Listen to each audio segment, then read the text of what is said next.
Everybody, we are back with our first official live version of the Ad Podcast post Cannes. We're excited to be back with you for the regularly scheduled show.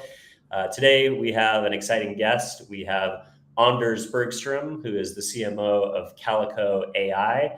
And prior to that, he had a 24-year career at Deckers Brands in Santa Barbara, helping with portfolio brands like Teva, HOKA, and UGG.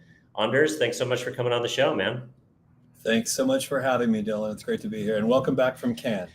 Thank you. Are you Cannes or a Cannes guy? Yeah, good question. I'm sure I'm butchering it, but yeah, it was a super exciting time out there. The first time that the podcast was out there as an official part of the press corps. I had been one other time as a civilian, as an agency guy, which was still amazing. But we did 35 interviews over 4 days. So yeah, good time for sure. Lots of learning. Got a good pipeline built there. Well, welcome back. Thank you. Appreciate it. So let's jump into it. I talked a little bit about your background. Obviously, you had a huge tenure at Deckers and worked across a large section of the portfolio. But I am always interested in marketers' origin stories. So, we talked a little bit about you being of Swedish descent before we fired up the camera. But tell me a little bit about, where'd you grow up? Where'd you go to school? What got you into marketing? And give me a little bit of the backstory. Sure, and thanks again for having me. So I was born in Fresno, California.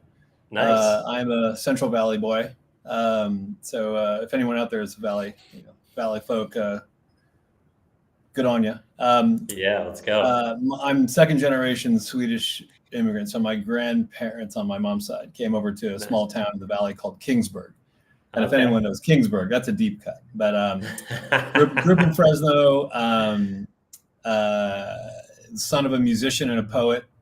Wow. So my pathway to public company business executive leadership was obvious, right? I came to UC Santa Barbara in 1995 to Go Gauchos.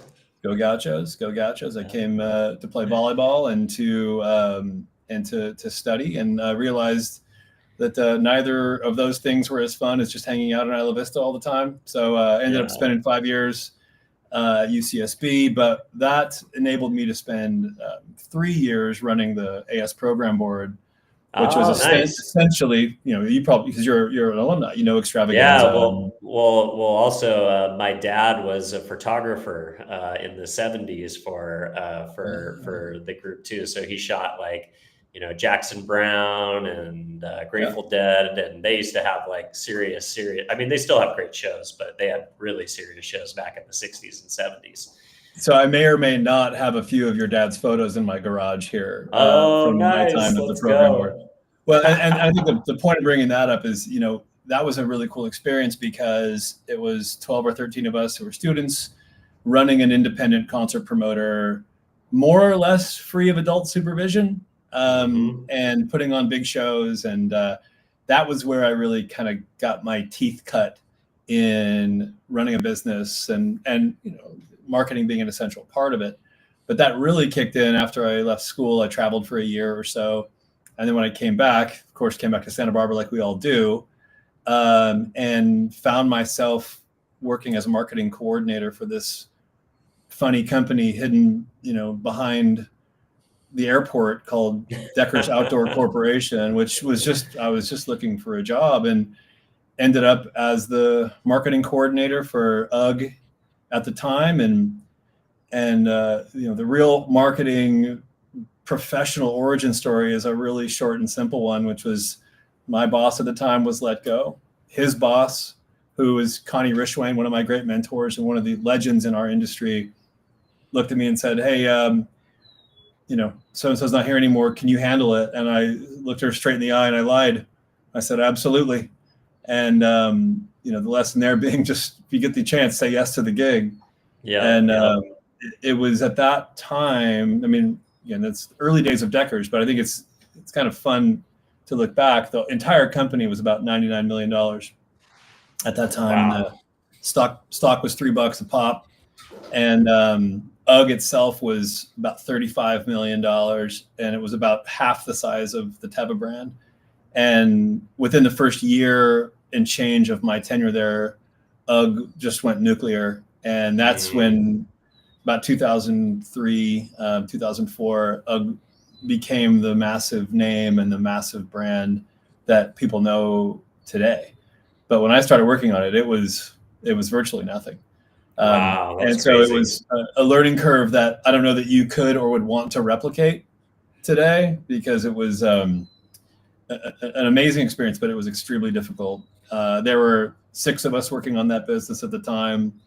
So exposure and experience that you really couldn't find, I think, today, outside of maybe the startup environment. But it was really something else to learn about how brands operate, how consumer demand can shift on a dime, and how being prepared is much more important than having a plan, because we didn't. No, I love it. I mean, so many of those brands are iconic in their category now. Uggs, I wore my Uggs with no socks in the snow this year, camping with my daughters up on the river, in Kern River. And, it's just such a great experience. I mean, still to this day, like, I wouldn't camp in anything else than my Uggs.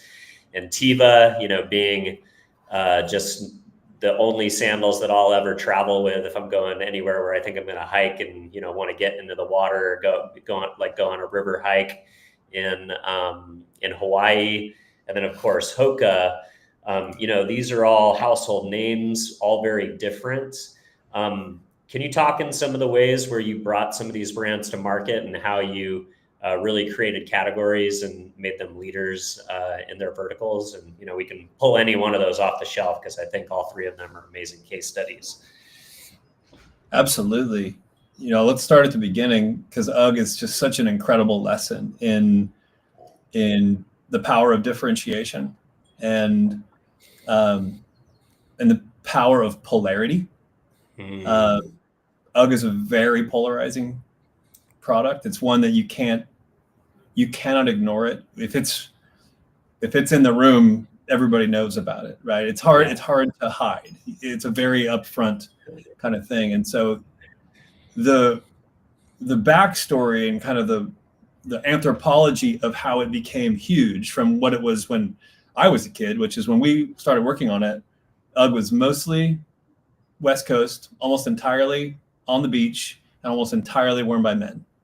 I mean, it's really hard to even imagine. I mean, some people might think I'm making this up. I mean, it is not. It is not the UGG that you know today.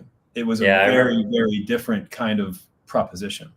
I remember when I first started seeing him, it was, sorority girls keeping warm on the streets of Isla Vista. And that was in the early aughts. That's right. And they might have just bought them at a sample sale around the corner. But no, I think the marketing lesson is great disruption can come from a place of cognitive dissonance. And a deliberate positioning strategy had been deployed on UGG about a year or so before I got there, to really start speaking about the brand, not as beachy, casual surfwear, but more accessible luxury.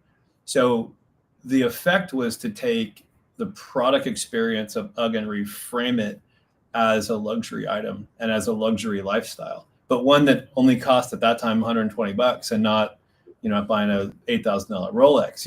It's something you could go to a Nordstrom and buy. And it really resonated with people in large part because it didn't make a lot of sense. It looked and it created a bit of dissonance, which is like, how in the world does this funny looking potato boot generate this much interest and demand? And it was all, supported by all the celebrity, adoption and the proliferation of tabloid magazines in the early aughts, which hadn't quite reached the level that it is today, and even certainly back then. So we were the beneficiaries of quite a lot of that, and it was deliberate. I mean, every day I'd come to work at about 7:30 in the morning and spend the first 90 minutes placing orders in Oracle for, Courtney Cox and Jennifer Aniston and you name it. And those were the boots that ended up in the tabloids. And it really was a lesson in exposure of a differentiated product can be absolute jet fuel. And when you tack onto that, the scarcity effect. So these are difficult products to make. And at the time that UGG was starting to explode, that early 2000s, most of the products were still coming from Australia, New Zealand, and had hard caps on how much they could make, how fast they could make it.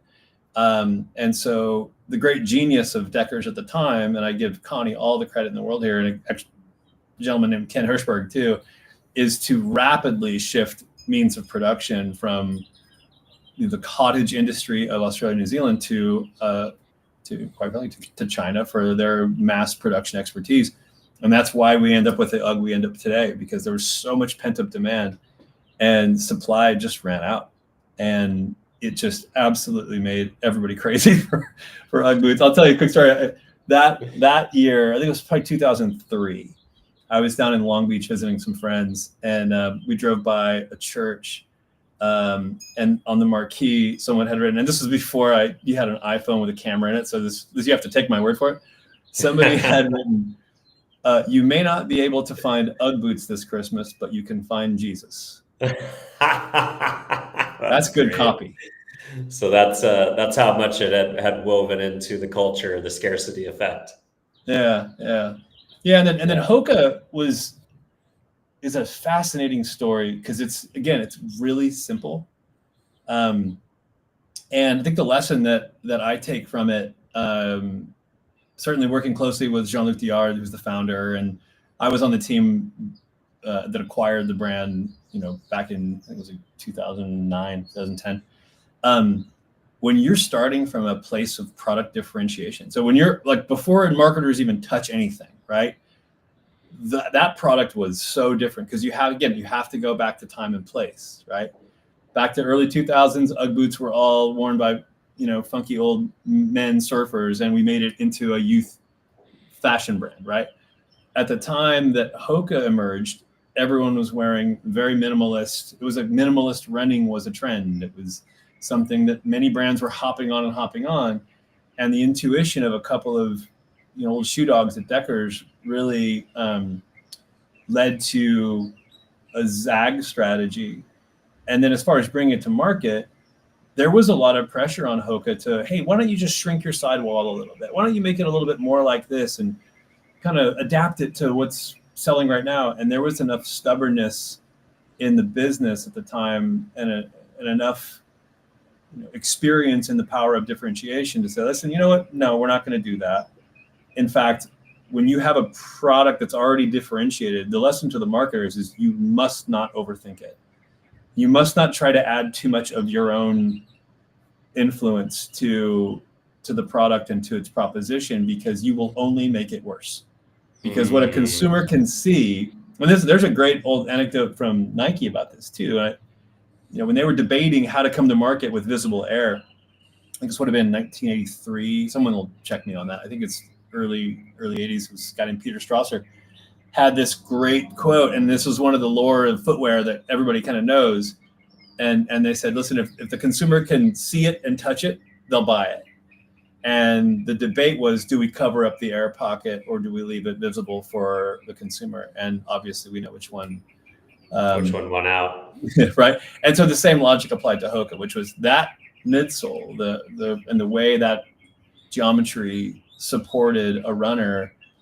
It was so obvious what it did that the job of marketers is just not screw it up. Don't come up with some kind of tertiary explanation of what it is or what it does. Use your eyes, use your common sense, and help to frame what people see in a way that's interesting. And so what we did with that brand was we fought the urge to fall into feature land, which a lot of brands, especially in footwear, I think a lot of technology does this too, where we get so excited about what the product is made of. And, what it looks like and like all the materials and things that we kind of forget to tell people what it does. And it happens all the time. Like whenever anybody says features and benefits, just forget the features part. Focus your energy on the benefits, because what HOKA did was it made running easier. And it's a universally difficult thing to do. And it was pressure tested by ultra marathoners. If it can make this a little bit easier for them, it can make it a little easier for you. And I think that largely will describe the way the brand is positioned to this day. Because if it can make running easier, it can also be a nice shoe to walk around in, which you see quite a lot of. I was going to say, I have a friend who's a marketer at Firestone at 805, Dustin Hines. And, he talked about this concept of, shouting at the core so loud that everybody else can hear it. Right. So, if you make a product that's good, enough for people in a category that are, the ultimate panacea as far as user bases, which you mentioned, ultra marathon runners and professional runners, then, your average Joe like me that got up, yesterday and ran 5 miles, it's going to be, quite adequate. Yeah. I mean, if and only if your product can help bridge that gap, right? Mm-hmm.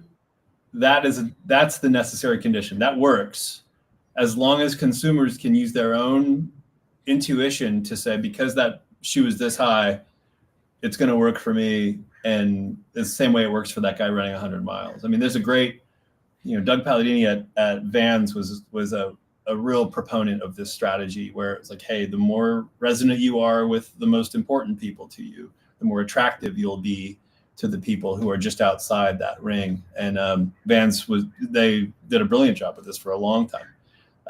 I do think those strategies have to be adapted as consumer groups grow beyond the core, especially if your core is very, very niche. Mm-hmm. But the thing to remember is you can't forget those people, because they're the ones who essentially authenticate whatever the proposition that you're trying to sell to other people. Yeah, that makes sense. Is it worth spending some time on Teva as well, or should we come back to that? Yeah, I mean, we'll talk a lot about it, but I would say that like that one was really interesting. I took over as the GM in 2017, and GM is a different job than marketing, right? It's a very, very different. And the good news is I had a world-class marketing team, and I had a brand that everybody liked.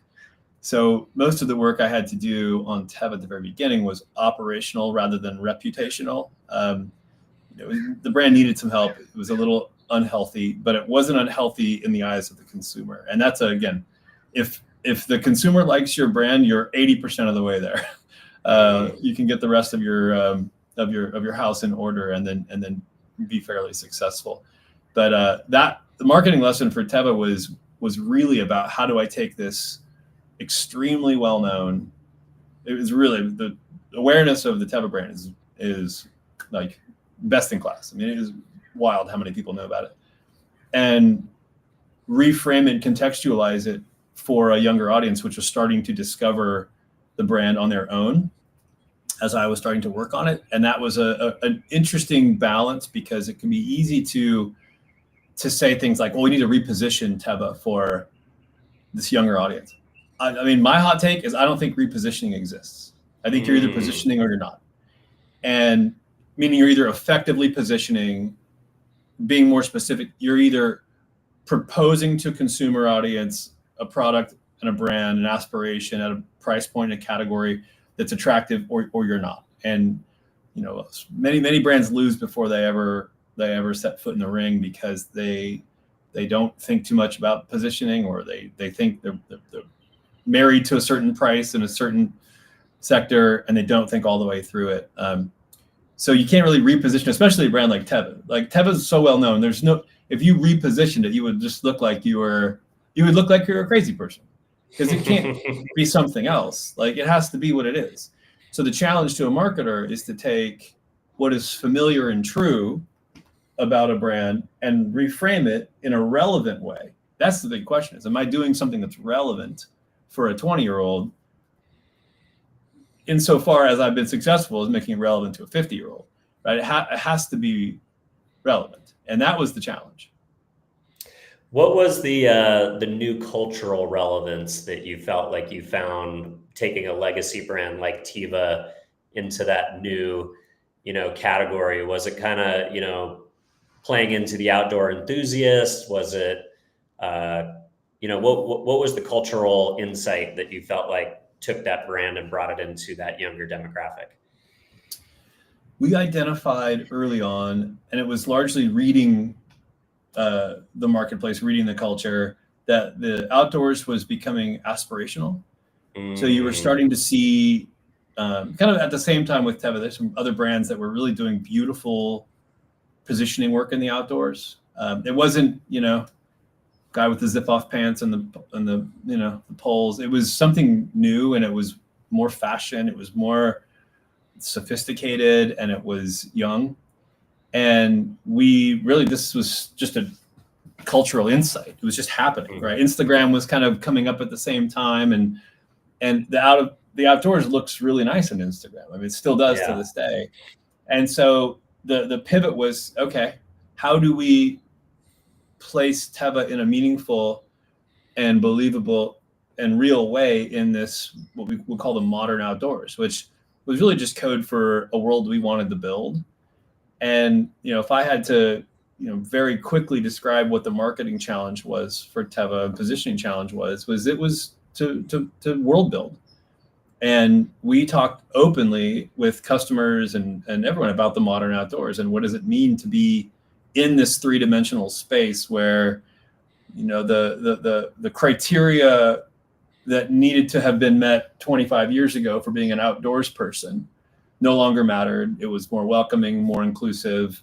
Our price points were such that more people could afford to buy a $55 original universal.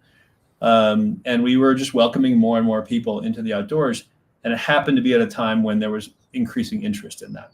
Yeah, that's interesting. Yeah, I think, and adapting modern channels like social media and Instagram, and kind of going along for that ride. That's an interesting insight. So, one thing that you oversaw was a number of brand collaborations when you were at Teva, partnerships with brands like Outdoor Voices, Cotopaxi, a few celebrity and larger influencer personality brand partnerships. What do you learn from that experience, and what do you think makes a brand partnership truly successful beyond just, two logos coming together? This is a great subject, and I think it's changed quite a lot. When I look back on it now, like, we started doing those really early. Teva had a really nice core silhouette that was very recognizable, that can be adapted by artists and other brands, but still recognizable. So that's number one. It's like, you kind of have to have a product that is manipulatable and adaptable into a collaborated shape and form. So we had that on our side. But the other thing is that we were building these collabs in what really was like that first wave of collab energy, which was really sincere. I mean, it was, if you think about what it was like 2010 to 2015 or so, those collabs were really cool. And they were really brands that cared about each other, that were fans of one another. They just wanted to work together. It almost felt like this jam session that we all got to be a part of. And that lasted for quite a while, because it took a long time for people to catch up and for it to go mainstream. And then it took a turn toward irony. Where it's like like brand collaborations that don't make any sense, but then that's the kind of the special sauce of it. Yeah. And like I said earlier, like, a little cognitive dissonance can go a long way for a brand. It can be really useful, but it also kind of ends up looking silly sometimes. And so I just don't think they're always a winning solution. There has to be a chemistry. And in many ways, we would use non-product attributes as like the binders, right? So it would be like Cotopaxi is a perfect example. We did quite a few with them. In fact, we ended up just providing them with co-branded sandals for a long time because the audiences were virtually the same audiences. Yeah. But it was really in support of, sustainable design and sustainable materials. And so that just creates a nice resonance, right? It's a nice environment when those two brands work together. They didn't all work out like that. Some of them were hype, and that can work too. I don't really know how I would describe the collab culture now. I would honestly, personally, but I'm not the consumer anymore. I'm too close to 50 to matter. But it's a really fatiguing environment now. I think when it just proliferates so far, it kind of stops being special. So maybe it'll come back after it quiets down a little bit. But the early stage, that first era of collabs in sort of the mid 2000s was really fun because it was super sincere. And you really just felt like, we worked with like cool brands in Japan and in China and all over Europe. Like everyone was just fans of each other. And it was this really cool bit of relationship that the consumers got to play a little part in.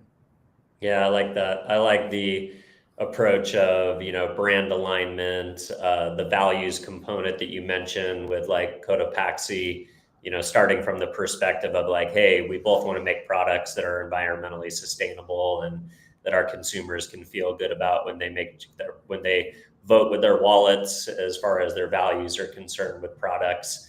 And it isn't just a mashup that kind of feels disruptive, and that's why it gains traction on social media or elsewhere. So yeah, I think that's a pretty good sentiment, I think, on how brand partnerships should potentially be approached in the future, as you say, as they've maybe jumped the shark a little bit. So yeah, interesting for sure. All right, so towards the end of your time at Deckers, you had to help your team understand and navigate massive supply chain crunches. Given that you didn't come up through the ops side, what helped you wrap your head around the complexity of global sourcing, logistics, and things like that when it actually became mission critical and it became, a component of, the COVID supply chain, and, it no longer became cute to be out of stock. It became like a global crisis. So how did you start to think about that and helping your team navigate through those times? Going to retread some post-traumatic stress here with you, Dylan. My transformation from a pure marketer, strategy guy, creative director, that world, to ops obsessed supply chain, kind of guy happened on day one of my tenure as a GM, because the evening I was announced as the GM of Teva, I got an email almost instantaneously from our COO, David Lafitte, who's now the CEO at Tecovas, with a laundry list of problems that I had to solve.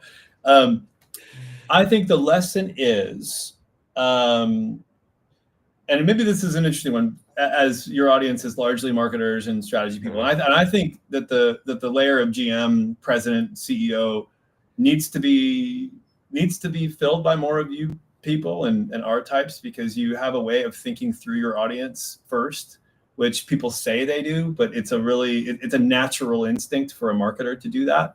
And I think it will and can make, any senior marketer or CMO an effective general manager. You just have to understand how everything fits together. And I had to learn very quickly. The way I learned was by having great mentorship. People like Noel Ricks, who is a very early Nike employee, helped me to understand exactly how the mechanics of product building, engineering, sourcing, logistics all works. And Dick Ambrosio, who's still at Deckers, is a great friend and colleague of mine. You get people to teach you is the best way to learn. Otherwise, you learn the hard way over and over and over and over and over. But the importance of supply is, it's almost hard to even compare it to the other functions in the business, because sales and marketing and service and retail, like all of it sits on a bedrock of supply. All of it sits on a bedrock of the expectation that your products will arrive as intended, when intended, And that was a lesson that I learned like literally on day one, because the economics of the supply chain are something that it's hard to learn as a marketer. Almost nobody learns. You have to actually go and figure it out. And it impacts every single thing that happens downstream. So when COVID came around, and real like the 2020, we had factory closures, and we had the military put chain link fences around factories in Vietnam to make sure people weren't coming to work. That was an outrageous challenge to even imagine when and how we were going to get product here. Beginning of COVID was interesting because everybody had too much product and not enough retail, because all the retail stores were closed. So it flipped on its head very quickly. And I learned about agility in the supply chain, having second, third, and fourth options if you can, and just understanding how time plays a very important role. It's like the time is like a member of your team, and you have to weigh everything against what the time available is able to achieve, because if you only have 60 days to get a product into hand and it's going to take 45 days to find that material, you might want to think about another option. So again, I'm setting off on a challenge here. I'm speaking to marketers and strategy people and creative directors here, and I'm trying to convert you into the to all big acolytes of the supply chain. I tell you, it is fascinating, and without it, none of our jobs matter. I think that's the scary part of it, and we learned that the hard way in 2021, when all of a sudden we had containers that were sitting at the back of factories because there were not enough trucks and there weren't enough boats, and it was pretty wild. But it also taught me just how fragile a supply chain can be, and something as singular as a flooded region in China can cause your products to be delayed while they're waiting to be able to get trucks through, and then everything dominoes after that. I find it fascinating. I think it's the sort of like the pumping heart of business is understanding how things are made, and it really helped to change how I led the organization, how we prioritized effort. Not only what we were doing, but when we were doing it, because it needed to flow all the way through the supply chain in order to arrive on time as intended. Yeah. And then you had, of course, over ordering that didn't hit before Christmas, and then, retailers missing that holiday window, and then an overstock. And then, of course, we have to spend some time talking about the current environment, which is the tariff environment. Sure. So now we see this new environment where, retailers are scrambling to, as you mentioned, diversify supply chains, take the impact of tariffs and overseas manufacturing, this new administration push to manufacture in America and diversify out of, foreign supply chains. And you see that show up in the marketing, right? So now I see car ads, on the regular now, where part of the advertising is, brand XYZ assembled and made in America. It's now showing up in the messaging, whether that's the brand telegraphing to consumers or telegraphing to the, administration or broader economy is probably a good question. But you have any comment on kind of the current environment and how brands and retailers need to react to those challenges? Wow. Yeah. I think the idea that tariffs exist as a means to encourage domestic manufacturing it is about as thin as a onion skin, because even that car company, and we'll let them remain nameless if you want. Okay. Sure. Even that car company says made in the U.S. What they mean is assembled in the U.S. Right. So assembled and made are two different things, because again, a supply chain is a chain. It's not just assembly. Assembly happens at the end of the chain. So, I know footwear inside and out. Let's say that there's on average 40 components in a shoe. And making a shoe is like making a small car, by the way. Footwear manufacturing is really complex, and the people who do it are brilliant, and they're really admirable, clever people. Let's say there's 40 components that go into a sneaker. If you were to assemble that in the US, right? So you're going to say made in the US, we're going to assemble it in the US. Those 40 components still have to come from somewhere else, because for the most part, with very few exceptions, the second, third, fourth tiers of the supply chain don't exist here. You could put a shoe together here. It's done in Los Angeles a lot. The Northeast, New Hampshire, and Massachusetts have a long history. Portland, Oregon, long history of cottage footwear manufacturing.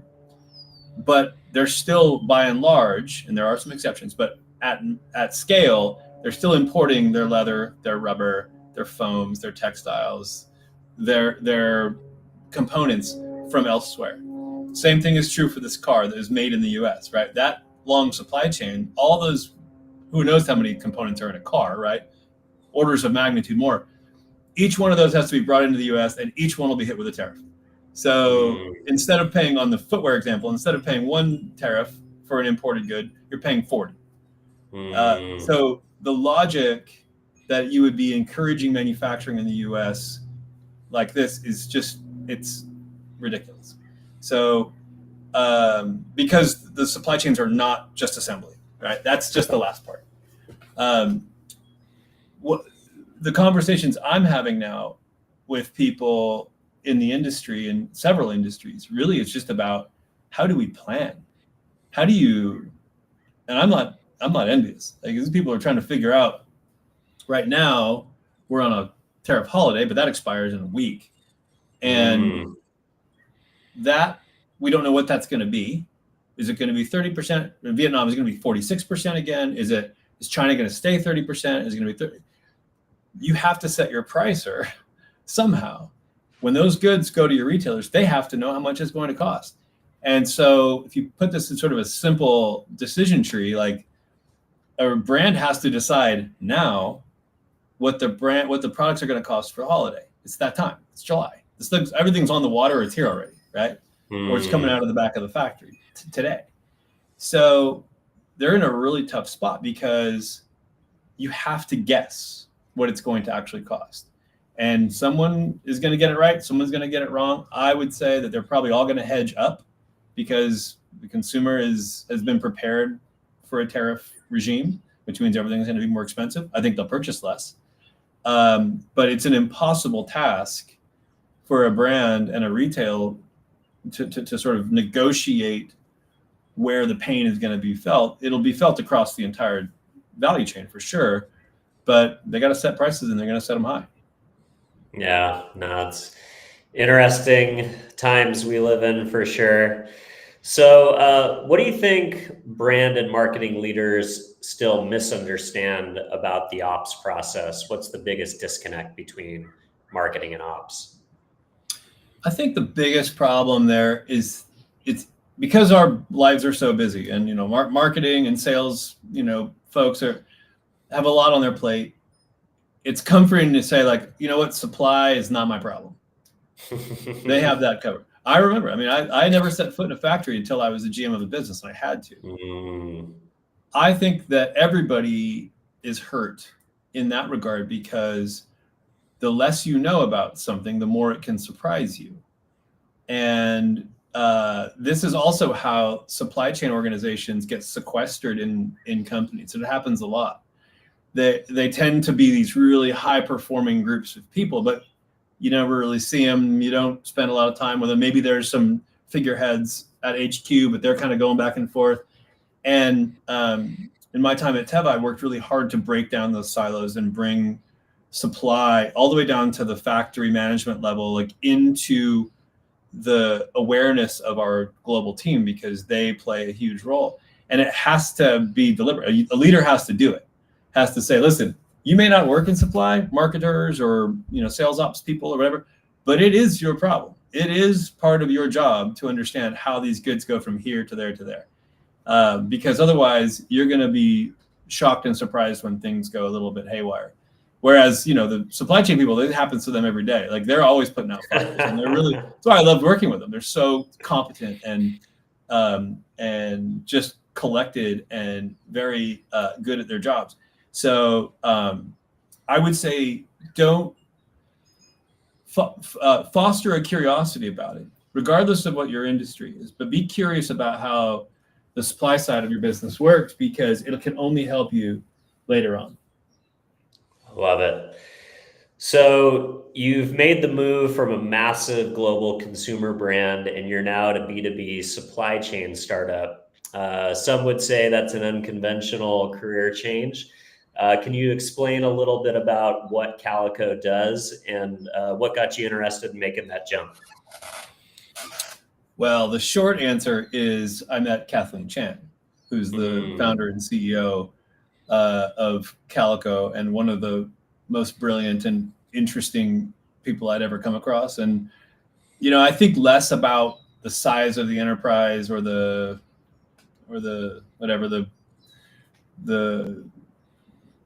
awareness of it than I do about the people I get to work with. And sure.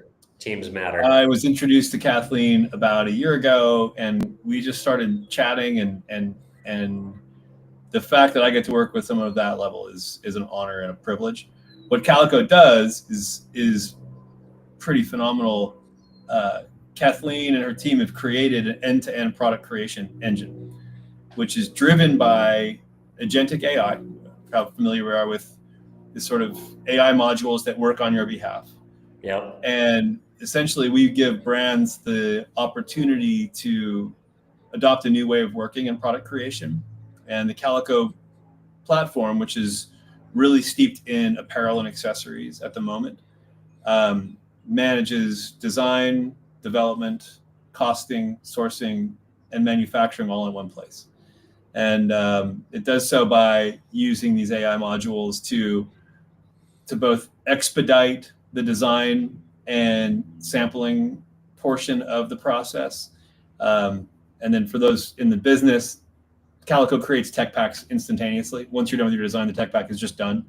It's the worst part of any designer's job, is that they have to come up with a design and then they have to go build the blueprint and all the metadata that goes along with it. Every designer I know hates tech packs more than anything. So Calico does that for you. We have a network of over 150 compliant and vetted factories in about 12 countries that immediately will circulate a costing algorithm to guarantee that what you get is the cost you want and the best possible cost across this entire network, depending on how many units you need and where you want it to come from. And then you can begin to manufacture straight through that network and Calico. So when I say, like, how did I end up here? I just think this product is the coolest thing. I'd never seen anything like it. Whenever we show it to people, like the expletives that come out of their mouths, I would not foist upon your listeners. But I liken it to, 30 years ago, the first digital CRMs were created, Siebel Systems, and then Salesforce. And all of a sudden, you had these sales guys that could go throw their Rolodex out and manage their sales book and their territory in these platforms. And it created insane efficiency. They were better at their jobs. They moved faster, more efficient, more accurate, and the sales function benefited, right? Similarly, in our world, some of us were marketing directors in the transition from the analog to the digital era. And I remember when Google Analytics showed up in the early 2000s, and all of a sudden we went from this very intuitive, very, was that old adage, like half the marketing budget's wasted, you just don't know which half, like that whole thing. Yeah. Analytics changed that. And all of a sudden you could start to look at real-time feedback and make better decisions and work faster, work more effectively. Calico is doing for supply and product creation what Google and Salesforce did for CRM and marketing. And so that's why I'm here, and I'm having a blast. It's really, really interesting to be on the front end of something which I think is going to change the way products are built. Wow. It's interesting, just came back from a week of conversations around how AI is changing the marketing industry. So everybody tells me, but a lot of times when you kind of drill down and get under the hood, you don't see, applicable, conversations of like, how is it actually being implemented and used? And, this is a part of the business enterprise that I'm less familiar with, but you've given me a lot clearer, like practical application of how AI actually nuts and bolts, hands on keys, gets in and delivers impact, which is product design, but then actually putting out the specs to a global network of potential providers and being able to get real-time bids essentially on what it's going to cost to deliver that and source manufacturing partners, which I think is pretty awesome. So sounds like the product story is definitely there. How do you start to work with that as a marketer, as a CMO? What does your day look like now? Are you, in sales conversations with prospects and consumers? Are you figuring out how to drive demand through, traditional media channels? Like, how much education are you doing in conversations? Like, what does your day to day look like now as a B2B marketer versus a B2C marketer? Learning how to be a B2B marketer probably is the first thing, because in a way it's simpler, right? Your addressable audience is a much tighter circle, as opposed to, thinking about all teenagers or like everybody in Germany. Like, yeah, it's that part of it, like the conceptual part of it, where I go, my, addressable audience is more confined and it's a more discrete.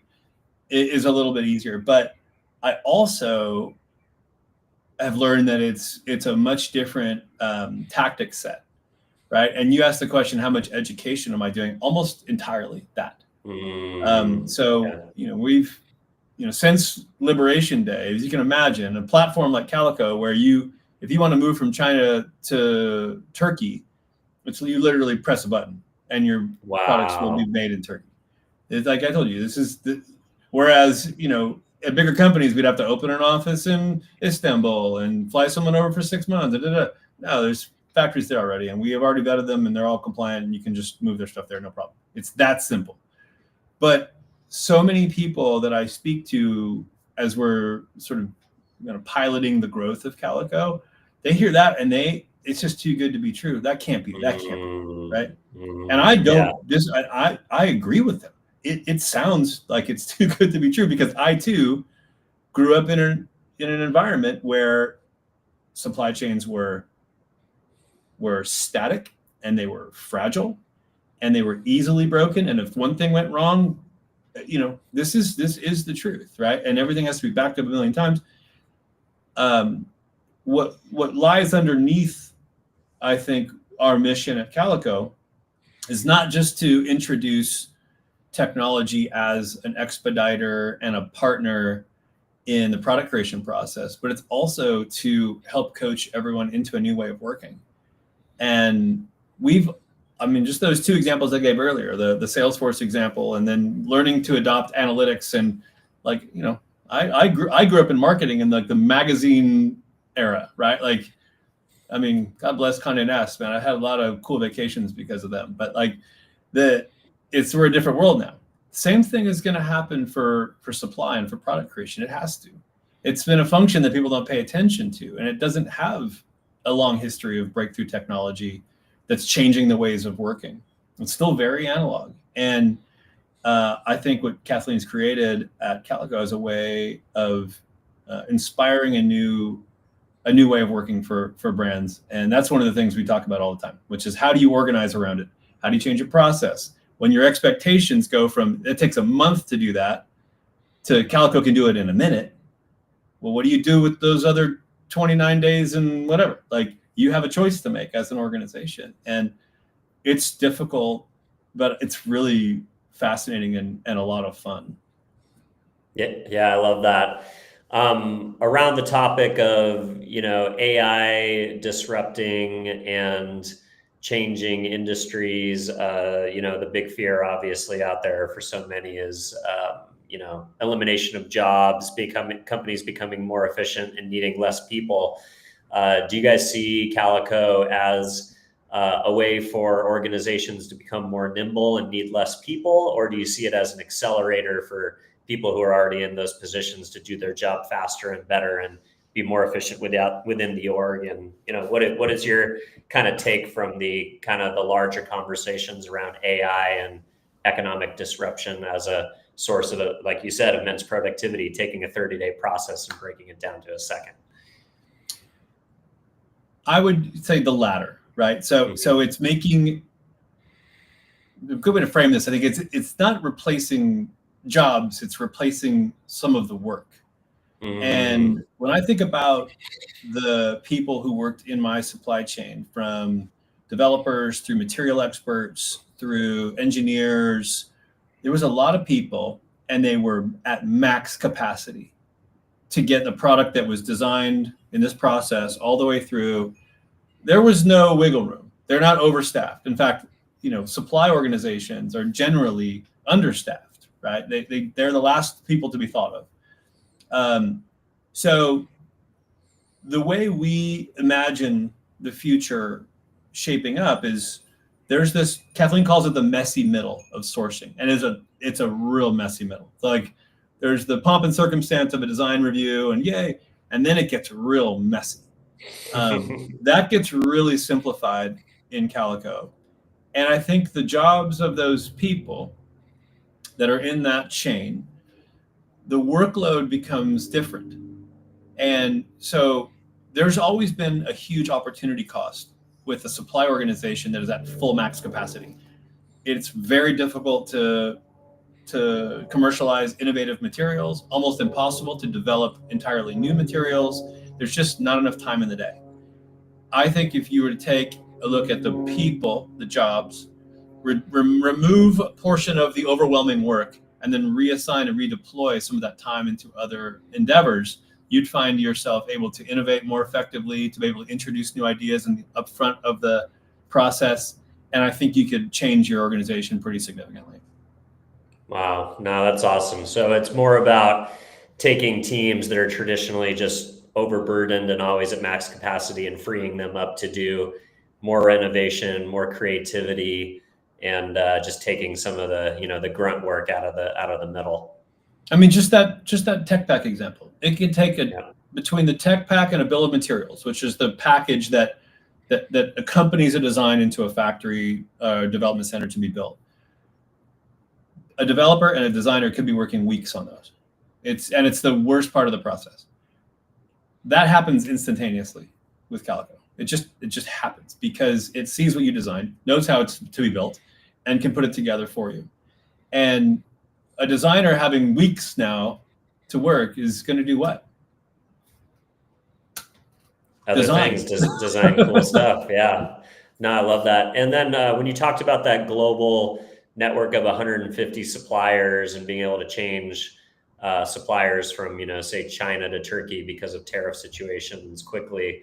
So is that kind of like an STK model where, these manufacturing organizations globally have to kind of opt into your software on one end to be part of kind of both ends of this, I'm calling it a marketplace maybe, but does it require adoption on both sides of the supply chain, both with the retailer and the manufacturer? And how do you guys bridge that gap?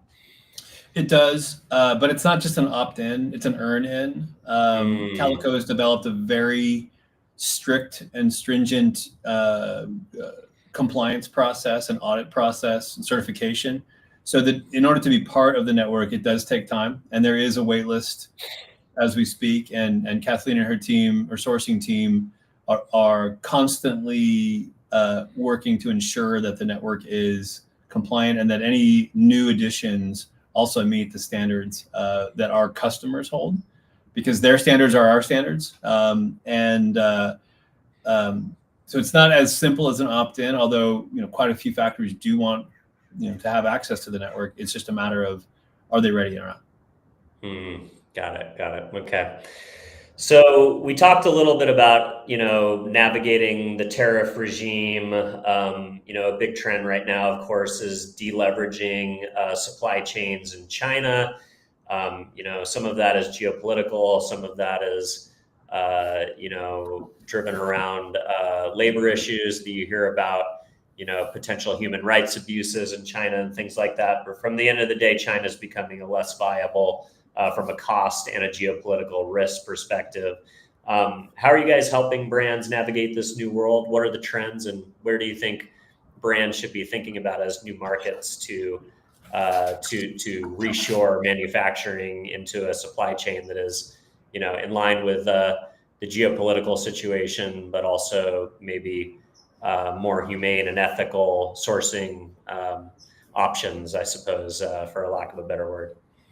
Yeah, I mean, I think it's important to separate those two things. On the compliance side of it, the human rights side of it, as I was just saying, there's no factory in the Calico network that isn't compliant and respectful of human rights. That's part of our value add to our customers, is that every factory that we work with and that you work with is going to be compliant.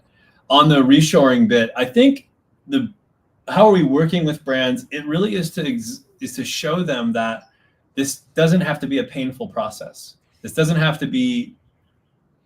There's another way of going about it. In order to open a new factory, you don't have to send anybody to live in Peru for a year. You don't have to do that anymore. We'll have done that for you. And the network is reliable.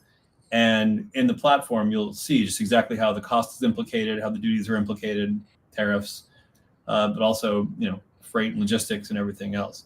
It really can be easier. And, opening a new factory in a new country is an incredibly stressful and difficult thing to do in the supply chain. And it's the area where Calico offers the most, I think, the clearest benefit to a larger company that may want to move from China to Turkey, but doesn't want to have to open an office or send somebody to do all this business all the way across the world. That will have been done for you already. That's cool, man. Yeah, that's I just keep coming back to the idea of like, this is AI in practical application, like real world example, and showing just how revolutionary and disruptive it can be. So yeah, I'm excited. All right, so you're in this scrappy early stage environment after years in a more established brand world. How has that transition been for you? Is there anything that you've had to unlearn or rethink? I don't think unlearn. It's kind of hard to unlearn something. It's more that you just kind of have a fresh perspective. I think the most important lesson I've learned working with Kathleen and her team is just how fast a small company can go. I mean, it's wild, and it's so impressive to me. Like, she'll text me on a Monday morning and she'll say, "Hey, remember that thing we were talking about on Thursday? Well, look what we built this weekend."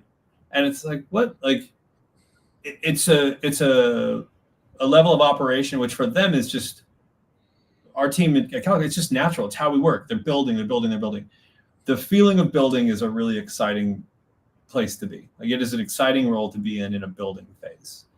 And to be helping the world learn more about this new way of working, I think, is a real honor. My time at Deckers was, I wouldn't be here without it. And the people along the way, people like Connie Rishwain and Jessica Buttimer, Angel Martinez, Wendy Yang. Like, I have these incredible accelerators in my career, and it really came in the shape of people and leaders. So if anything, I've kind of grown to appreciate even more the role that mentorship and leadership from my superiors at the time meant to me. And I also am very grateful that I got to work at Deckers when it was a scrappy, early stage, funky kind of startup environment. And we did get the thing move more quickly back then. We had to, because trying to stay alive. And it's a different world today, and the company's been immensely successful, and it was an honor to be there for most of it. I like to joke that I was kind of like the Forrest Gump of Deckers. I was always hanging around whenever something cool was happening. But I think being able to now be a mentor in the Calico organization and be able to play this role that I'm playing with other companies too, to like, hey, listen, guys, it can be done another way. trust us has been really a great, I think, application of my experience. Love it. So what are you most excited about for the future of the work that you're doing, running the brand at Calico? And what's the next year look like for you guys? It really is a year of expansion, and the customer list is expanding every day, and the types of products and the volumes are expanding every day. And, really is the very beginning of this incredible company, and getting the word out, and actually spending time with more and more brands and more companies to help coach through a new way of working. I think there's really no reason why any brand can't use a tool like this to expedite your product creation and to create efficiencies and speed that you've never thought possible. And it's going to be fun to be there when people learn just how much better it can be. I love it. If there are brand marketers that want to learn more about how you guys can help them with these processes, what's the best place to learn more? What's the best place for them to connect with you directly? Yeah, you can come find me on LinkedIn. That's the best place. And my DMs are wide open. I love kind of chatting with people. And come check us out at calicoai.com is the site. And I'd love to hear what questions you might have, because I set out on a challenging mission today, is to get a bunch of marketers and strategy people and creative directors interested in how products are made. Because at the end of the day, like, that's what we do, guys. Yeah, no, I like it. I think you're right. I think if more and more marketers want to excel into GM and CEO roles like you, I think of another friend of mine, Brian Garofalo, who came up in the action sports space and was the CMO of Igloo Coolers and is now the CEO of Skull Candy. A great guy that's gone through a similar transformation in his career. And I think, if we want to see more marketers in the C-level and running the brands, not just running the marketing, then they should probably take a lesson from what you've taught the audience today, which is, get interested in how your products are made and how they come to the market, because it's a crucial component. Like you said, it's essentially the bedrock. Well, Yeah. Anders, really appreciate you coming on. Really appreciate you spending some time with the audience today.